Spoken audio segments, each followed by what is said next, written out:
मासे बढ़िला प्रदूषण सर्टिफिकेट अवधि। तो मार्च को घुंचिला पीयूसी जांच एप्रिल 1 रु नियाजिबो एक्शन। तो आसंतु वीडियो माध्यम डिटेल्स आलोचना करबा। वीडियोटी को एबे देखुथिले फास्ट लाइक कर दियंतु एवं आपण मानकु अनुरोध वीडियोटी को शेष जाए देखंतु। तो आसंतु वीडियोटी को स्टार्ट करबा। समस्तंकु मो नमस्कार, मु लिपा आपण मानकु स्वागत करूछि मो यूट्यूब चैनल लिपा मनी राइट को। तो गाड़ी चालकंक पई आश्वस्ति। पीयूसी अवधि सीमा बढ़ाइले राज्य सरकार। अवधि मार्च जाए वृद्धि कले सरकार। 2026 मार्च 31 जाए बढ़िला अवधि। यह परे अर्थात 1 एप्रिल रु पीयूसी सर्टिफिकेट नथिले एक्शन नेबे सरकार। गुरुत्वपूर्ण बैठक पर सूचना देले परिवहन मंत्री।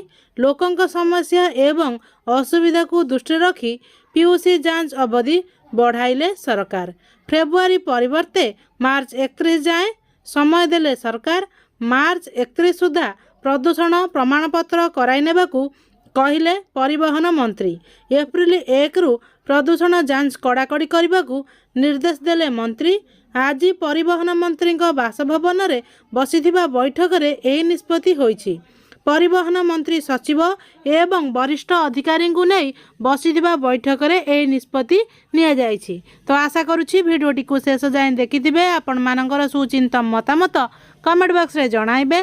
जदि भिडियोटी भल लागिला तेबे लाइक करिवे, शेयर करिवे। जदि हम चैनल को नुआ करी विजिट करूछंती तेबे सब्सक्राइब करबा को भूलिबे नहीं। समस्तंकु मो तरफरु आम चैनल तरफरु बहुत बहुत धन्यवाद।